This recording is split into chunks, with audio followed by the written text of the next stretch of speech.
I am ready to begin. I am ready to begin. Okay.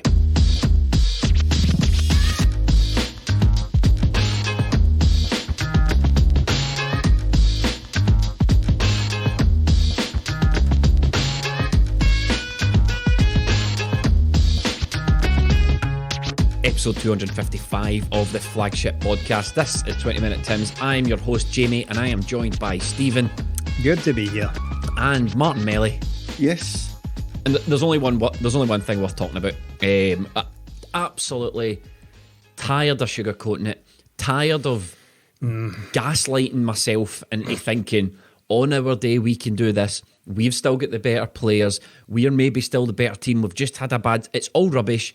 Stephen, Rangers are the better team, full stop. Rangers are better than Celtic. That's what yesterday taught me. No more excuses, nothing. Rangers are better than us.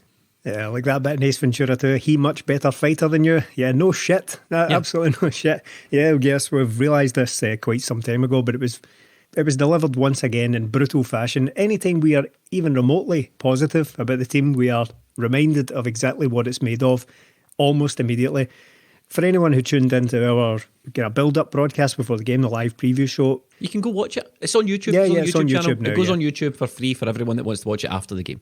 Yeah, of course. You would have seen us being relatively positive about it. What I've thought since is, what is that based on? Are we just deluding ourselves? Are we just conditioned into pretending that we are the best team? We've got the best players. We've got a really good coach and all that stuff. Because I know we've been relatively positive about John Kennedy recently as well, but you come away from that game and you think it's just nothing. They're just such a nothing team. And I know that the season has gone the way it has gone and there's not really much we can do about it, but what we said on that show was that this was the last chance to turn up in a big game, a game that meant something. They've not done it in a single game this season. Not once have Celtic turned up in any game that meant anything at all this season. And that was just another one. And I don't know why we're surprised at this point, to be totally honest, because that's what we've been facing all season. I frankly don't know why we're surprised anymore. Melly, I mean, if you're listening to this and you're thinking to yourself, a lot of crap, Celtic had an off day. All we needed was blah, blah, blah. We needed to take our chances. I don't see it that way at all. Do you see it that way?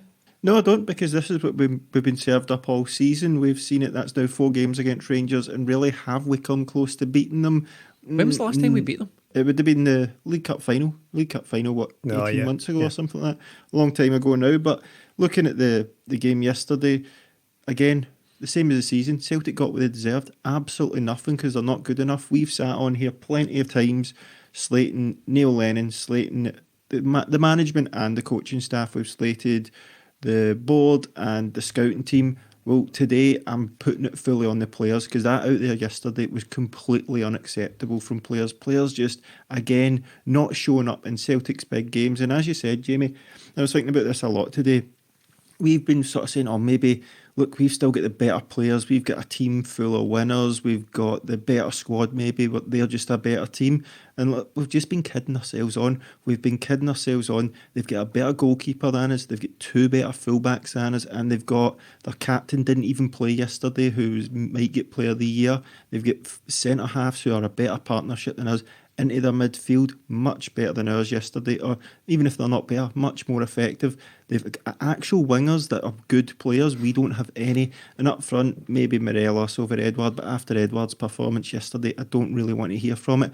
And again, if you're looking at, they've got better players in better positions, they're better coached, and also look at the 2 benches. Rangers had options on their bench and Celtic had absolutely none. So you're right, Jamie, Rangers are a better team. As much as it pains me to say, they are a better team, and it's about time we realised and do something about it, because it's unacceptable that Celtic have went from where we are to this right now.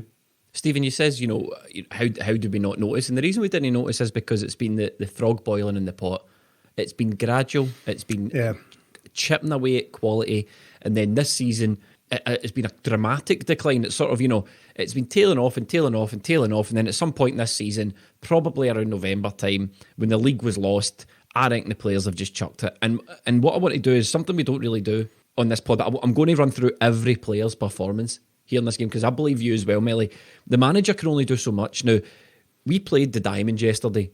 The reason we played this Diamond is because we've been forced to play it, I think, because we don't have wingers. And the reason we don't have wingers is because we didn't go out and buy the manager wingers. James Forrest has been injured through 2 transfer windows and we've not bothered replacing him. This is only a handful of seasons on. If Brendan Rodgers says, I've got 1 million wingers, I don't need any more. What's going on with the recruitment? We've been hamstrung into playing this formation, and it was obvious yesterday watching this game. I was saying in our Discord, I looked back, it was well within the first half. We were getting absolutely slaughtered in the pockets that Joe Rebo and Kent was playing, and Joe Rebo was getting on the ball so much, so early. I wrote in the Discord, Joe Rebo's going to be man of the match. Look how much he's getting on the ball. And he was man of the... It was plain to see. But the problem is, you look at our bench and there was no way we could change it. And just another thing, looking at Celtic's team, and as you say, Jamie, chipping away at the quality. We've been saying it a couple of times. I remember you saying it. This is a team full of winners. How's it got to this? But then I was looking at the team yesterday. 2 fullbacks on loan. They're no winners. Scott Bain's no a winner. Stephen Welsh isn't a winner. Into the midfield, Scott Brown, McGregor, fine, Christie, aye. But where's the rest of them? Because looking at that, David Turnbull just joined the club. Mo Elyounoussi, not a winner. Where has all the quality gone? Where have all the winners gone? We have chipped away at it, and this is what we get. This is what we're left with. Jamie, something you just said there about replacing James Forrest. I've had 2 windows to do it because James Forrest has been missing for the majority of this season and was unfortunately missing again for this one. The thing is, even that is reactive because, see, instead of having 2 transfer windows to replace James Forrest, who's clearly injured and is going to be long term, do it before he's injured. Have some competition for him in the first place, and we'll no need going desperately. Just like we've done with the 2 fullback positions, brought in 2 panic loans to cover positions that we don't have because we've got rid of 2 players who could have played it, Bolingoli and Frimpong. Just like that, we might not have been scrabbling around looking for panic signings to come in and replace James Forrest. Have some competition for him in the first place, which we absolutely categorically do not have. So, no, that's almost giving Celtic too much credit.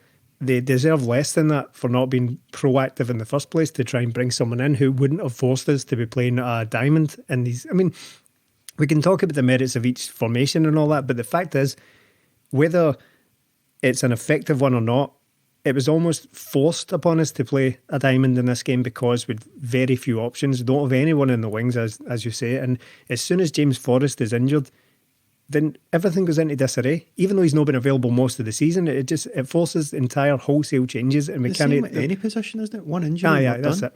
That's it. And as you say, Stephen, we're hamstrung into playing this formation, and it almost played directly into Rangers' hands. So you're looking through the team, and almost every Celtic player just they're just nowhere near good enough. Scott Bain is just not good enough. From Fraser Foster to Scott Bain, are you seriously looking at that going okay? And this goes back to January as well. And we made the point in January where we were, in theory, still in the title race in January. The board and the club were telling the fans, we think we can get back in this.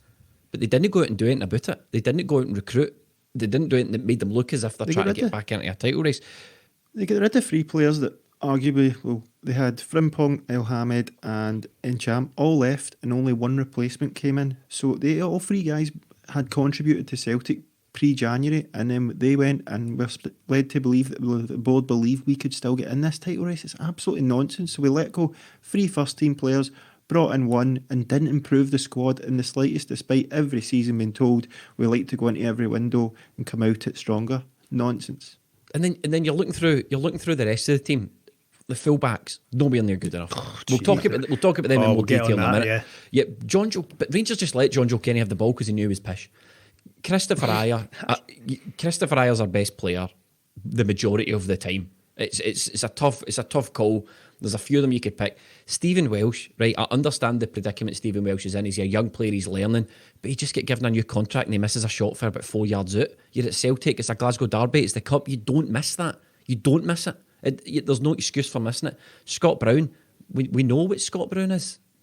Is there any? He's done. I mean, he's done, but again, he was busting his arse out there, but he was hamstrung by the setup, but he was just no helped.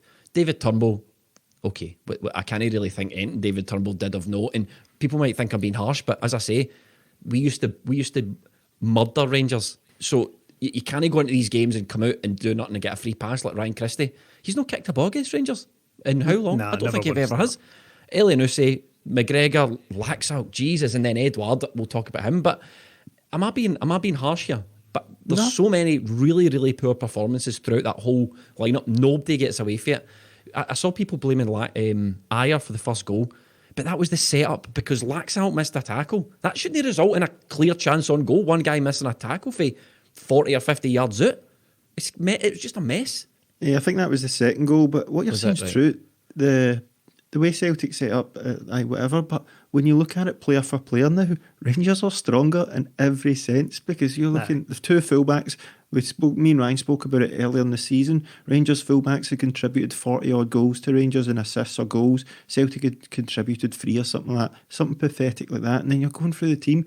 Rangers midfield of Arfield, Kamara and Davis cost 50 grand between them. Far more effective than Celtic's midfield. Far, far more effective. And as you said, Jamie, Rangers' two wide players, Aribo and Kent, had the freedom of the pitch. They just kept picking up the ball and going inside, and they had the run at Celtic every time, and Celtic were terrified. Rangers knew exactly what they're doing. They had a clear plan when Celtic were playing that diamond, was they let Celtic just get it out wide to the fullbacks, and they know Celtic's fullbacks can't take on a man, can't pick out a forward pass, so they just let them play it back inside and just cut off the space for them, let them play it out to the fullbacks again. The amount of times that Laxalt or Kenny picked up the ball out wide and just passed it back inside to the centre half. As you said, Jamie, this is a Glasgow derby. You need to be brave, you need to take the ball on, you need to take responsibility. And those two fullbacks took absolutely no responsibility. The both of them caused each of the goals as well, but going forward they were absolutely shocking. And I'd put John Joe Kenny up there with Jeremy Tollian and some of the worst right backs I've seen at Celtic. He's absolutely pathetic, and I think that's about 3 goals he's cost us in these games as well. Shambles. John Joe Kenny attempted 5 offensive duels, right? Successfully completed 0. He attempted 6 crosses and successfully completed 1. I can't remember the one cross that he successfully completed. Laxalt didn't get a cross in. Greg Taylor got 1 cross in. Greg Taylor won 2 offensive duels over the 90 minutes, and Laxalt won 0 offensive duels over the 90 minutes. It was from our fullbacks, it was a shambolic performance, Stephen. These fullbacks are among the worst I've seen at Celtic ever, really. I know that might seem hyperbolic and people will say, oh, remember the 90s and all that kind of stuff, but this is our first trophyless season for 10 years, and I don't think it's any coincidence that we're going back to Tony Mowbray's team to find poorer fullbacks than this. We're going back to guys like Brafford and Danny Fox and things like that, right? But the thing about those were, those guys came in, were terrible, and in Fox's case was moved on pretty quickly. Brafford was just a disaster. He had a big reputation, but these guys are all we've got. And for some reason, Celtic, the most resourced and richest club in the country, have ended up with 2 guys at fullback who probably aren't in the top 5 fullbacks in the country. Like, see, if you were making the top 5 fullbacks in Scotland, I don't think we'd get a single guy into it, and that makes him mental as well. But that's because we're too used to looking at Celtic as if they're the best at everything. Rangers have got 3 better than them for a start. They've got 2 right backs and a left back who are definitely better than anything we've got put together. Stephen O'Donnell, I would be totally against Celtic signing, but he's better than John Joe Kenny. He's 100% better than John Joe Kenny.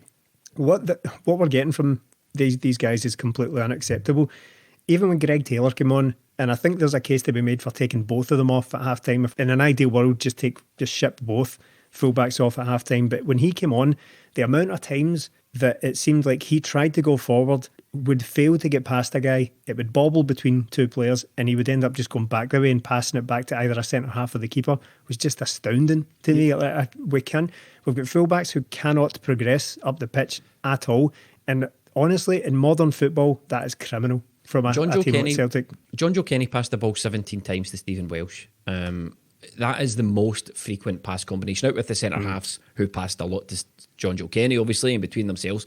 But just sticking our number on it doesn't tell the whole story. So, for example, no player out with the centre-halves passed the ball to any other outfield player more than 8 times or 10 times. I'm looking at the graph just now. So John Joe Kenny's persistently just passing into Stephen Welsh and getting it back. It was a nothing performance for John Joe Kenny. And compare that to, I don't know, I'm really, really trying not to get the scattergun out here, but if you're honestly telling me that Anthony Ralston is a worse player than John Joe Kenny, then Anthony Ralston may as well go take up, I don't know, horse husbandry or dog training or I don't know, breeding rabbits or something, because he's never going to make it as a footballer. Because I could go on and do what John Joe Kenny done, which was receive the ball off my centre half, look up the park, shite myself, and then give it back to my centre half. It was a nothing performance. Well, see, on John Joe Kenny, I'm immediately reminded once again of the Frimpong situation. Now, I've made the point before that when Frimpong left, everyone was like, "Oh, it's brilliant, 11 million quid." Oh, the guys who are mad for the balance sheet. Whenever Celtic bring in money, people are like, "Oh, it's brilliant, great business." But see, when you take in £11 million and hamper your team to the point of complete dysfunctionality, what's that worth? Why is £11 million better than having a good player? And I understand, right? That I understand that Frimpong wanted to go, and money, whatever, right? But again, I'm reminded when Kenny came in, Neil Lennon was forced to go out there and pretend that he wanted to sign him all along. He's a guy we've been looking at for a while. He's a guy whose attributes we really like. Which ones? Which attributes? Because he can't do... I have a little bit of sympathy with John Joe Kenny being dropped into the middle of this and being expected. It was a panic signing, right? It just became available and Celtic snapped him up because they sold a guy who was a good player despite whatever they thought. Again, careful what you wish for when chasing these guys at the door. He was brought in as a total panic buy, and it just hasn't worked out, right? I have a little bit of sympathy with that, but what was it about him that made Celtic go and get him? There's nothing. He was just available. Same with Shane Duffy, same with Ayeti. They've just picked up a load of players who happened to be available at the time, and it is absolutely dismal way to go about your recruitment. The thing about Frimpong leaving as well is that's fine. That's the whole way it's meant to work, isn't it? You bring in a player, sell him on, and bring in a replacement. But we don't. We go out and get a loan signing the same way. Like Tierney, we're on a loan signing at left back, so we're getting ourselves into these situations. We've been doing it for season after season now since Rodgers' third season, where oh no, we're just getting a loan signing here, a loan signing there, and this is what you're left with. We're left with the dying embers of the Rodgers team, and they're just no good enough anymore. They're no good enough, and we've seen this time after time. Celtic, this was always coming, and it's now got to the point you're thinking, see the guys we've got left, they're just no good enough anymore. And you know what? I don't think MD would be bored if all of them left. But again, Stephen, you used to say about Neil Lennon, Celtic's biggest problem is football that exists out with Celtic, and this is, and we're guilty of it now. We're watching substandard players come in to replace good players. And we think, he's probably going to... There's like a degree of trust we have with Celtic that they're going to do the right thing. Oh, John Joe Kenny coming in for Everton, he's right. And then even... I did say I thought we could beat Rangers. I did say I thought we could beat them. I thought we'd go on and win 3-0 against them. Even when the lineup came out, because I still had this residual belief that Celtic could do something. I was giving John Kennedy credit. I did sort of caveat to say the teams he's beaten is, he's beaten nobody really. He beat Livingston and Falkirk anytime he's come up against someone difficult. But Rangers actually bossed us there. And another player that I want to talk about, because we've absolutely slaughtered John Joe Kenny and he deserves it, and copy and paste that for Diego Laxalt as far as I'm concerned. Odsonne Edouard, I am finished with Edouard. Now I'm going to say something here that's going to go against the grain for me, right? But Odsonne Edouard in that game, see that flick he tried instead of just sticking it in the back of the net. You score that. Yep. You score that goal. You make sure it's in the back of the net. You don't try the flick for you. You think to your head, my team are getting pumped here. We're trying to rescue something. I'm going to make sure this goes in the back of the net. And I'll tell you something, Odsonne Edouard does have the ability to make sure that ball goes in the back of the net. I don't know. We've got a podcast coming out as part of Project Rebuild with a sports psychologist, and he goes into how some players are affected by lockdown. And not to give away too many spoilers, but he profiles psychologically certain types of player, and let's call them player type A, suffers from lockdown because they like to perform, they like to be the centre of attention, they like to be shown in front of the crowd, and that's what they need to stimulate a good performance out of them. So charitably, you could say Odsonne Edouard's doing these things because just playing football games in front of an empty state doesn't stimulate him and doesn't enthuse him enough, so he's trying that flick. I don't care. That ball goes in the back of the net. The free kick, we've got David Turnbull, who's great on free kicks.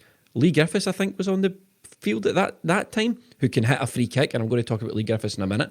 Before he hit the free kick, I said to myself, he's going to hit this off the wall. When it came off the wall, you test the keeper with that. The penalty. Leigh Griffiths wants to take the penalty. He was filled for it. Odsonne says, I'm on them. Didn't even force Alan McGregor to make a save. The penalty was pish.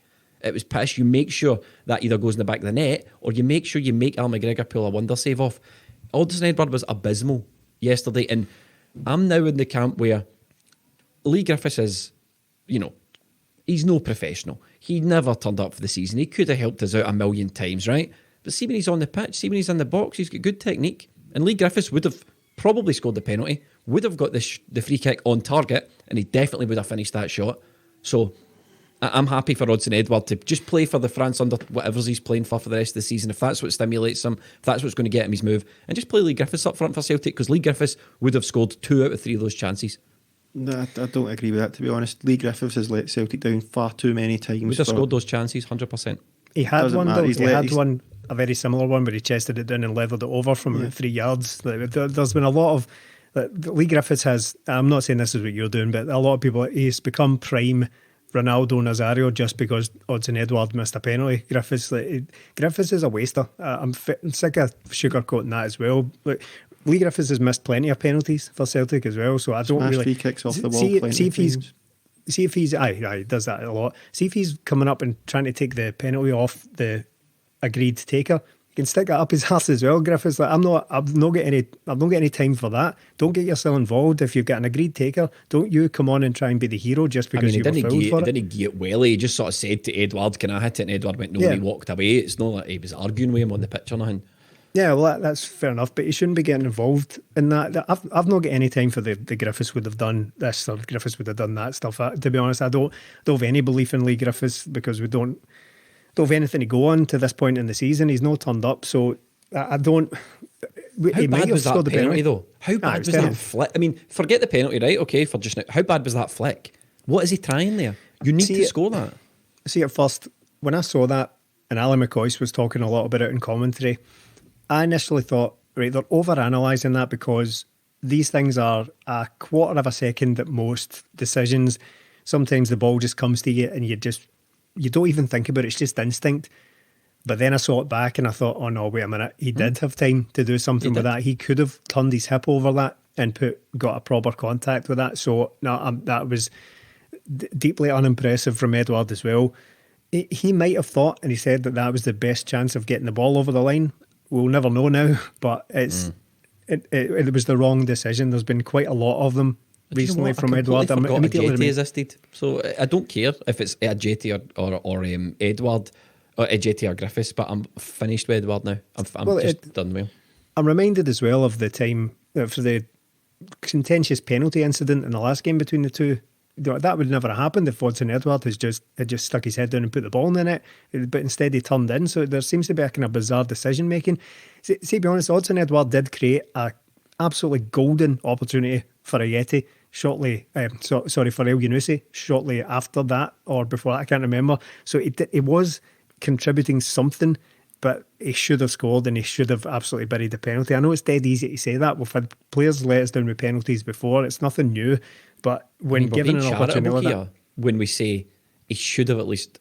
McGregor should have had to work for the save. It was a poor penalty. He didn't even wait to McGregor. It was just a poor penalty, Melly. It was poor, and Odsonne Edouard was really poor yesterday.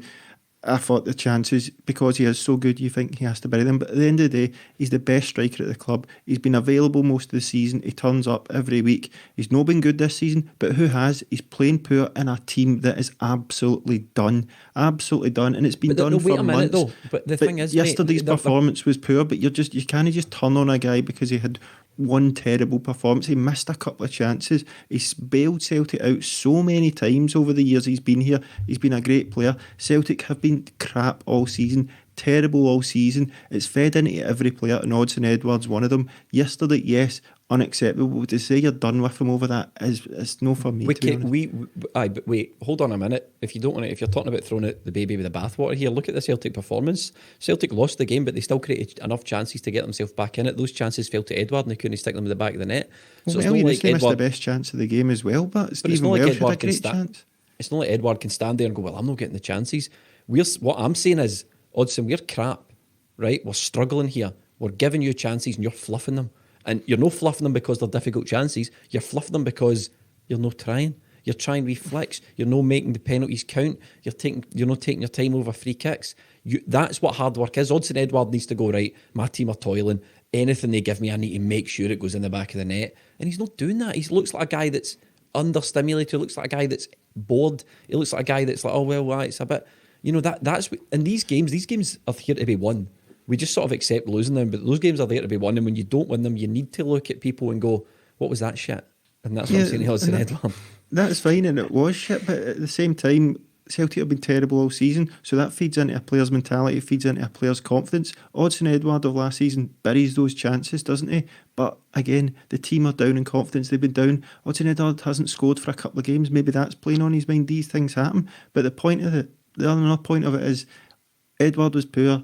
Elyounoussi should have buried that. I'd say that's the best chance out of them all. Stephen Welsh as well. I think that's a better chance. Celtic had chances, but all these chances come after Celtic have either been a goal down or 2 goals down as well. As soon as that second goal went in, it was 34 minutes, I thought Celtic aren't going to win this game because there's absolutely no way we're going to score 3 without letting in a goal. No. So you can't pin it on Edouard. This is a whole team thing. It's not just yesterday, this is a whole season thing as well. Yesterday was unacceptable, but the whole season feeds into that, and Celtic got what they deserved.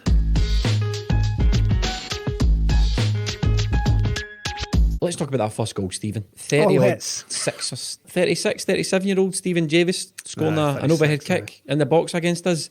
It's far too easy. It's one of the ones where you're looking at the defence again, all 6s and 7s, from a sclaff shot from a Rebo, I think. A deflected shot anyway. 6s and 7s, to be clear, that's not the ratings we're giving them, though. Those are firmly 2s and 3s we're giving them, but yeah, they were at 6s and 7s. Stephen Davis scoring an overhead kick from point blank range. Basically unmarked as well, so it was already past Scott Bain before he made a kind of half-hearted attempt to just stick his arm up and get it, but it broke down long before that point. Scott Brown totally skinned in the middle of the park. That has become memed now. That was probably worse than Shane Duffy's one against Sparta Prague. Now that one where he's going completely the opposite direction to the ball. Scott Brown is now immortalised in meme form for that. Welsh steps out, absolutely puts Kent up in the air. Good, but really the job wasn't done from there. The ref gives the advantage. And from that point, again, it's all about the fullbacks in it. The fullbacks just don't do anything. Aribo just basically gets the freedom to do whatever he wants, just waltzes into the box and gets a shot. Admittedly, it takes an unfortunate deflection. Ayev doesn't really get enough on it. And there's Davis to acrobatically finish, completely unmarked. Scott Brown, after being skinned on base of the halfway line, comes back, plays Davis onside, but doesn't get anywhere near him, and it's a goal. Everyone kind of meekly claims for offside, but not really. Nobody can even muster up the energy to claim for offside. They just sort of accept it and move on. Yeah, it's not the greatest of starts. Even before Scott Brown got absolutely roasted by Kent, Cal McGregor loses the ball, and Diego Laxalt's up alongside him, but again, Rangers just break right through the middle of us. All it takes is 2 passes and they're into our box. And watching it back as well, it goes out to Aribo on the left, so you look, where's our left back? Yes, Laxalt was breaking up to try and get forward, but his attempt to run back is absolutely pathetic. A pathetic attempt. Then he gets back into the box and flings his arm up as if it's everybody else's fault. It's poor again from Celtic, and we've seen it many times this season. You're being so charitable there to say Laxalt got back into the box. By the time the ball's in the back of the net, because I spotted that as well, by the time the ball's in the back of the net, Laxalt has 1 foot in the penalty area. Still in the box, mate. Still in the box. Still in the box. It counts, you know. So he made it with his skinny teeth. It's just Rangers get that overload, as you say, in the left, and then Celtic just break into panic. But when the goal goes in, you're looking at John Joe Kenny. Stephen Davis runs in front of him, runs across him and into a space behind him. So I don't know if John Joe Kenny's trying to hold the line or whatever, but he completely loses track of Davis. But the shot itself is right at Scott Bain. The shot itself... Scott Bain doesn't really make any sort of attempt to save it. He's not coming out and claiming that as his own. It was just so pathetic and meek by the ball. I've got a question for you, though. Stephen Davis is not the only Rangers player in his late 30s to score an overhead kick against us. Ehiogu, yeah, I was at that game. I remember it well, yeah. Ehiogu was, I think he was 35 at that time, and he scored an overhead kick. And against, was that Neil Lennon's Celtic team? Must have been 2007-ish. So it must have been Strachan then. Sorry, must have been Strachan at that time. But yeah, absolutely pathetic for Celtic, pathetic from the defence, all 6s and 7s. And that was just indicative. That play, that overload that they got in our left full-back area was just exactly how they played the game all afternoon. It was plain to see.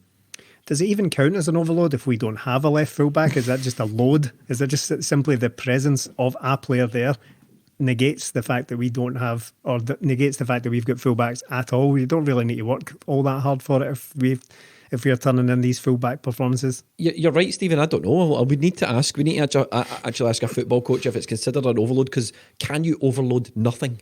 We might have to ask someone. We might have to ask a physics professor if you can overload on zero. But the good thing is, John Joe. I'm pinning that one on John Joe Kenny. Really, it's Scott Brown tracks Davis by looking over his shoulder, but John Joe Kenny has a full view of everything. So it's not like he's trying to hold the line or play offside. He can see what's happening in front of him. He's just plainly ball watching, and it's an appalling bit of defending. And from that point on, I thought, well, we need to keep the heat here, because the one thing that Celtic team don't really have is any courage or any steel or any metal about them to come back from an upset. And we kind of got back into the game a wee bit, but it was like I was trying to keep the spirits up, but I honestly had no faith that Celtic could come back at all. No, well, what I thought when we went 2-0 down, my initial thought was, well, here it comes. Here's the doing we've been basically hoping to avoid all season. This is the time they're going to truly go out and just absolutely drill this Celtic team. And to be honest, it probably would have deserved it, because it would have really just put a bow on this absolutely lamentable season if we'd finally just shipped an absolute tanking to Rangers. Not that I was hoping for it, but I just thought, right, well, I've got no faith in them coming back to this. What I said before the game is that there's no chance of us putting about 3 or 4 goals past this Rangers team. No one does that. No one really scores a lot of goals against this team, as we've seen throughout the season. They're a team that's set up to not really be on the end or really be on the risk of taking a tanking. So to go 1-0 down so early on, I thought, this Celtic team have got nothing about them whatsoever. There's no way we're coming back into this. And at no point, even late on, even when Celtic were having chances, did I think, oh, this is it. We're on the verge here, guys. We're going to get back in it. It just, my confidence in the team is completely broken now, and I just don't see. I just don't have any. I don't have any faith whatsoever that they can turn these games around at all. It's the mentality of our team has been sucked dry. That Rangers team, right? They just turn up and they play with so much confidence. That boy Nathan Patterson just streaming up and doing that wing, had a great game. But it's just they've got so much confidence. Ryan Kent was a joke figure a couple of seasons ago. Now, Ryan Kent's turned into a pretty dangerous player. We found ourselves in a position where Scott Brown had the job of marking Ryan Kent, probably because we've no other option. But obviously, there's only one winner there, based purely on the fact that Ryan Kent is good with the ball at his feet. And he's got a great turn of pace. He's pretty dynamite over like short spaces. One thing that stuck out to me, and it was really annoying to me, Melly, when I was watching the game, was Borna Barisic, Glenn Kamara, Joe Aribo. 3 really important players for Rangers, 3 players that played really well on the day, 3 players that Celtic decided not to sign. Yeah, we turned down Joe Aribo, we turned down Glenn Kamara, and we turned down Borna Barisic. Mystifying, absolutely mystifying. That Joe Aribo was, remember the leaked transfer thing from Celtic, the transfer targets. Joe Aribo's name was on that. Remember that? There was somebody's thumbnail. Somebody's in it, weird and we were all thumb. Speculating. It was like Line of Duty. It was one of those cliffhangers at the end of Line of Duty. Everyone saw this thumbnail and were trying to guess who it was. You tell me Joe Aribo couldn't get in the Celtic team? Are you kidding? He'd stroll it. No. I know that, and yes, he would. He'd easily get in. But Celtic were. It's all right though. We've got Rogic. Exactly. Celtic were in stronger positions when we went for these guys. But what we done is we sold the good ones, and then we're just left with what's left instead of replacing them. So this is what happens. And look, Celtic, the recruitment's been poor all over for years and years now, season after season, and this is always going to happen. That midfield cost Rangers basically nothing, and they absolutely dominated Celtic. Rangers midfield, in fact, didn't really need to play that well. I don't think Rangers were brilliant. They weren't brilliant. They just knew exactly what they're doing, and Celtic gifted them the goals. Celtic's midfield has been crying out for something new for years, but we've still got Scott Brown and Callum McGregor in there. Where are all the good players? It's a combination for me, Stephen, of the formation that we've been hamstrung with and forced to play. I would maybe question that now, because we had an interview with Sean Maloney some time ago, and we were talking to him about how he sees himself as a manager with the youth players that at Celtic that he was coaching at the time. And one of the questions we put to him was, he can't sign anyone. He just gets given this fresh herd of young faces, and he has to cobble a team out of it. And he says, well, that's what a formation is. You find a formation that fits the players that you've got at your disposal. Yeah. And this diamond has been tired. It's not really been working for very long. And I would look at that and go, maybe would we have been better just reverting back to the 4-2-3-1 with Ryan Christie in the James Forrest position? Is that maybe what...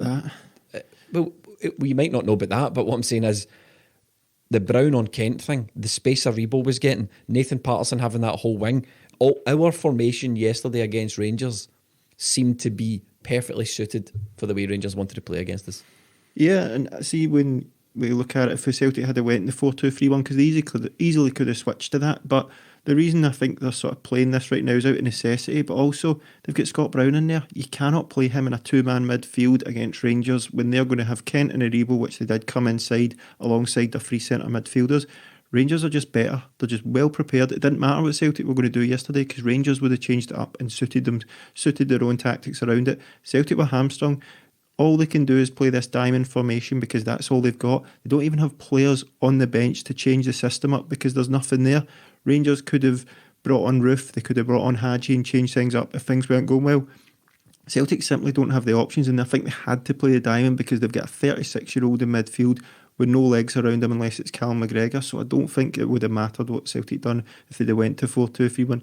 Rangers would have beat us, and I know you're saying, yes, Rangers were getting space out wide, but that's Celtic's fault as well, isn't it? We don't have the players to do anything about it. It's pathetic.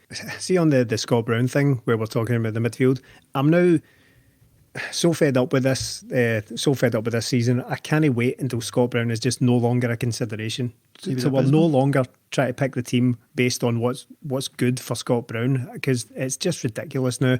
We've had this sort of Legends tour going on this season where he played far too much at the start of the season, and Neil Lennon was forced to come out and explain why he was doing that because he's the fittest guy at the club, blah blah blah. He played far too much to the detriment of Sorrow's development. He came in and looked quite good, and now he's disappeared again. We had to play him in the cup final because we need to get him his final trophy, or we need to get Neil Lennon his treble. We need to do this. We need to do right by these legends. And we've done it again. We need to do right. This is Scott Brown's on the way out, so we need to play him. We need to get him his final trophy, and it's just ludicrous now. The guys. Do you think that's why it is, mate, or do you think they're just looking at the squad? It's this word hamstrung again. Like, who else are you going to play? I mean, Soro had a couple of good games, but we all admit would Soro have done any better? Really? Nah, well, maybe not, but we should have done something about it before now rather than just saying, well, It's Scott Brown's last season. But Scott Brown in this game, right, people were saying he was the man of the match in the last derby. I'm like, right, he was, maybe, but he was man of the match in a game that petered out to nothing. It was a nothing draw between the two clubs, one of which were perfectly happy to take the draw. The other one being Celtic are too much of a shite bag to actually go and do anything about it, go and actually grab the game and try and win it for a change. But Rangers were perfectly happy with that draw. So Scott Brown was a man of the match in a game that went absolutely nowhere. But in this game, his passing's fine. His passing's absolutely fine. So people are then led to say, well, he played really well. But the reason he's there is to try and provide a bit of defensive stability, a bit of defensive protection, and he can't do that anymore. He's simply not doing that. He drops so deep that it's unbelievable. He ends up like the last line. He was the guy who played Davis onside in that goal. I'm not blaming him for the goal per se, but he was the deepest guy again. And when he actually does get near anyone, he's completely skinned. The amount of times Ryan Kent just turned away from him and burst away, and he was nowhere near him, was unbelievable. It is ridiculous at this point that we're still playing Scott Brown. The idea that he is worth keeping around for next season, I know it's not happening anyway, but people are still talking about, I would have kept him because he's still got this. I'd actually be very surprised if it works out all that well for him at Aberdeen in a playing sense. I can see it going the way that, remember, Kenny Miller was the manager of Livingston for a bit, kept playing himself, and he couldn't really do both jobs, so he ended up just chucking both and ended up in Australia. I can't see him doing particularly well for Aberdeen. It might be all right at first, but in a playing sense, he is desperately over the hill. He's done, and that's no shame. He's as I say, he's about to turn 36, not so long from now. I'm tired of this season having been let's do what's right for the Legends tour, and no sensible decisions have been made about it. Scott Brown is no good enough to play. He's had all these opportunities to have his final hurrah, And they're all gone now, so stop playing him. He had a big hand in the second goal for me as well, having watched it again. Something we spoke about in the live preview shows, like, don't give up goals for set pieces, don't give away easy goals. And both goals were easy, both goals were completely preventable. The second goal is just simply Rangers get a free kick, throw in the right hand side. The ball's thrown to Aribo, he controls it, he's got Laxalt behind him. Scott Brown leaves his position to go and try and get the ball, and it gets flicked through his legs. Scott Arfield then goes right into the space and takes the ball on, and it goes down the left-hand side, and that's down our left-hand side, and that's where it comes from again. Even when he's trying to play in this position, he's making the wrong decisions. He's too eager to dive in there and try and, I'm Scott Brown, I'll go and win that ball, and the guy just flicked it through him. Space is there for Arfield, and that's us on the back foot again, and we concede another stupid goal. When the ball comes in from Aribo, pathetic from Laxalt, not even a pathetic attempt at a tackle. Ball goes across, and Kent again gets across John Joe Kenny. He's no good in attack, Kenny, and he's cost us 4 goals defensively. He's cost us 3 goals against Rangers defensively in the 2 games he's played. Utterly shambolic from him, and the whole, again, a throw in, a flick through, and they're right on us, right in our defence. It's cut open so easily. Scott Brown and Stephen Davis both had 10 defensive duels attempted in the game. Davis won 9, Scott Brown only won 6. See, just to be absolutely clear about what I'm saying about Scott Brown, I'm not saying I'm looking forward to him being out of the club. I'm not chasing him. I'd still do accept that he's an absolute bona fide, like, gold-plated legend. But what I'm saying is, I don't want them to be a consideration for selection anymore. And I know he won't be. That decision has been made. But what I'm saying is, I'm just looking forward to it no longer being a thing. Yeah. The influence he has over the club, in terms of his leadership and all that, and for players, is positive, but his influence over the club in terms of where he sits as a player is no longer outweighing what he actually turns in terms of a playing performance. And it's that word again, though, into recruitment. It's we have known Scott Brown. We have known this point is coming in Scott Brown's career for 5 years, and we have spent next to nothing trying to replace him. Next to nothing, and we find ourselves with absolutely no options. I think people say, that game was indicative of Celtic's season because, we created chances, didn't score them, and we conceded chances and they went in too easily. It's not just indicative of Celtic's season on the park, though. It's indicative of Celtic's season off the park. We are in now to week 7 of Celtic not having a manager. Nearly 2 months. It's not good enough. It's just simply not good enough. I don't care. And, I had this discussion with the guys in the Discord, and they're like, well, no, I would rather wait for the right appointment, and no manager wants to come in during this mess. I don't care if the manager's in the dugout or no, but we need to have somebody agreed to be Celtic first team manager, because I think we've got 13 weeks until our first European qualifiers. So it's just about 3 months, right? If we wait to the end of the season to make a managerial appointment, you're writing off 1 month. That gives you 2 months. And you'd absolutely want your manager involved in player recruitment. You want him knowing what players he wants and what players he might want to keep if there's any, and what style of player he wants, and who's going to... All that work, signing players for the new manager, can only begin when the manager's in situ. So I don't care if he's in the dugout taking games. I don't care if it's John Kennedy until the end of the season. But we need to get a guy involved here, and we need some guidance on where this club is going. And it's no panic merchant stuff. It's going back to the people think, like, oh, well, it's Celtic, so it's okay and it'll work out fine. It's a massive job. Dominic Mackay left post early to come in, and this is his first day at work. Rangers appointed Steven Gerrard about this time of the season, and he was involved but didn't start until the new season. I'm getting pretty pissed off, to be honest with you, that this is taking so long. Everyone's thinking, right, it's fine because Eddie Howe's agreed. Says who? Says who is Eddie Howe's agreed? If he's not signed it and he's not agreed, he could be unveiled as Newcastle manager next week, for all we know. Well, see that game yesterday? That game yesterday has changed a lot for me, because previously I was quite content to just sit and wait and see what happens, because we still had something to play for. We still had the possibility of getting a trophy, an unlikely trophy in this absolute desert of a season. Aye, so I was perfectly happy to just sit and wait it out.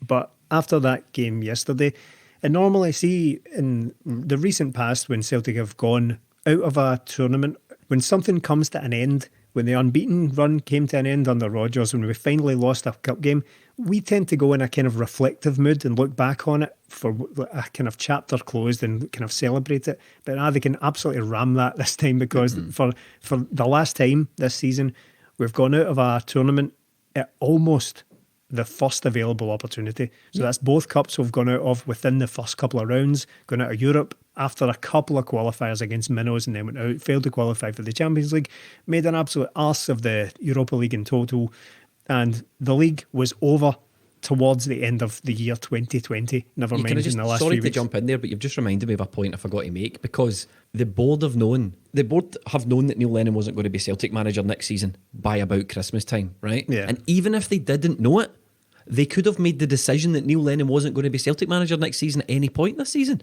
So the hunt for the new, they could have said to Neil, all right, Neil, we're going to give you the end of the season to see out, but we want to take the club in a different direction in the summer. And do you know what? That's exactly what was happening anyway. At that point, they could have begun the recruitment for Neil Lennon's replacement manager. And let me present an alternative scenario to you, Stephen. They start that, Neil Lennon's decline rapidly accelerates. Oh, well, we've got 3 guys here. We'll just accelerate that process. Celtic could have won the Scottish Cup, or could have beaten Rangers yesterday with a new manager in situ. It's not impossible. People just think this scenario can't possibly happen. It happens all the time in football. All the time. Absolutely. And where I was going with that, where I was talking about going on all these competitions, is having gone out of that now, having gone out of the last possible competition of the season, now my attitude is very much, we'll get on with it. You better be doing something now. So my patience has run very, very thin with any progress being made on this. You make a good point about how things could have been changed. We've had that discussion so many times that I'm not going to go back into it, about how if we changed things earlier, then things would have been altogether different. But what happened when Neil Lennon was starting to wobble majorly was that Frank Lampard lost his job around about the same time, and the parallels there were very, very obvious. Club legend midfielders who seemed barely qualified for the jobs, right? And it was all happening around about the same time. So they get rid of Lampard and brought someone else in. Look at them now. They've gone from 9th to 5th in the Premier League, and they're now in the semi-finals of the Champions League, just by getting a better manager in. That's as easy as it was. It's too late for all that now. But what I'm saying is, all this snowball has just rolled downhill to the point where it's reached me, and I'm just like, do something about it now. Because do you know what stage we're at right now? I'm telling you right now, we are at the flapping stage with Celtic. I don't know what's going on behind the scenes. I don't know if anything's going behind the scenes, but we need a new football department, a new manager, and a new squad, and we need it in 3 months for the qualifiers beginning. So one of those elements, just the new squad alone, is a difficult thing to do in the summer transfer window with all the uncertainty. We know how difficult it is to sign players in the early window. We have that discussion all the time. So I just think we're at the Celtic board really need to start showing us something here. The season ticket renewals are coming up soon as well. Just bite the bullet and issue the season tickets. Don't try and pause and hold off because you think a manager's coming in and all that. I'm honestly a bit pissed off with it all, Melly. Well, more than a bit, you can probably tell.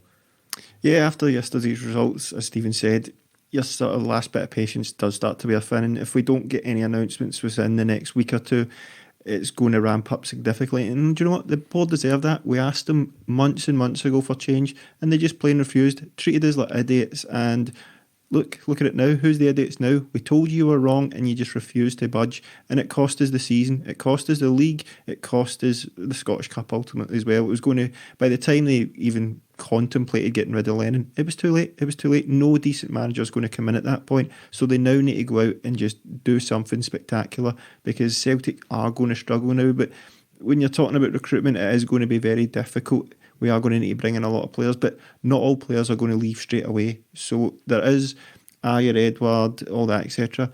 There's been qualifiers in the past that all these kind of guys have played in. It doesn't mean that we'll start the qualifiers and everybody's left. These guys still need to go. It's going to be a long summer, so I wouldn't be surprised if it doesn't take till the end of August when the window shuts that there'll still be some players about, because it's very rare that all your players go in the first couple of weeks. I know. Can't wait to see the effort they're turning in at that point. Yeah, I know.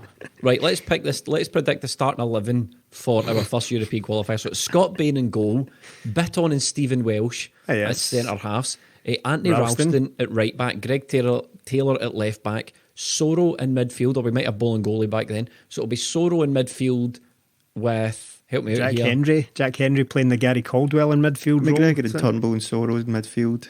McGregor, Turnbull, Sorrow midfield. Forrest, Mikey Johnson. Yep. And up Bio. front, Leigh Griffiths or Bio will be back. So there's your starting 11. Did you hear Gordon Strachan on the Premier Sports? Yeah. At that point, we are kind of preparing for what's happening, so we are doing a reaction to it, right? So there's stuff happening. I was aware of Gordon Strachan talking for a long time with John Hartson and was it Davy Weir and Derek McInnes? Yes. Every time I looked over to it, it seemed to still be going on. I don't know if it was, Sky have been criticised for cutting their coverage too early after games, and it's only like 5 minutes and then they just move on to some English game. I think Premier Sports are probably pushing it slightly too far as well. It seemed like about 45 minutes of them talking after it. Gordon Strachan with a very strong, vehement defence of everything that's going on at Celtic, pointing out that these players don't become bad overnight, they're not losers, they're not useless and all that sort of stuff. And whilst I appreciate Gordon Strachan's point, it struck me as quite an odd rant, quite an odd, very strong, odd public defence of Celtic. Sort of made more sense when I heard a rumour that he was in talks for a role at Celtic. So I don't know if that was his public pitch for it, but he could be coming in and doing something for us. And on that bombshell of a rumour, we shall wrap up. 4 more games left of the season. Next up is Aberdeen. Kind of just want this season over and done with. It's going to be a busy couple of weeks, hopefully, at Celtic.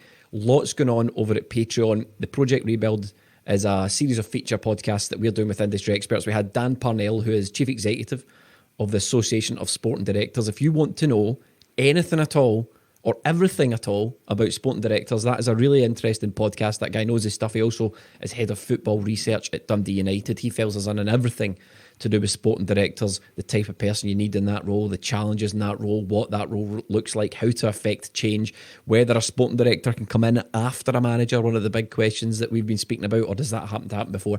So you can check all that out at patreon.com/20minutetims. Stephen, would you like to send us out on a good note? Why don't we give away 2 badges?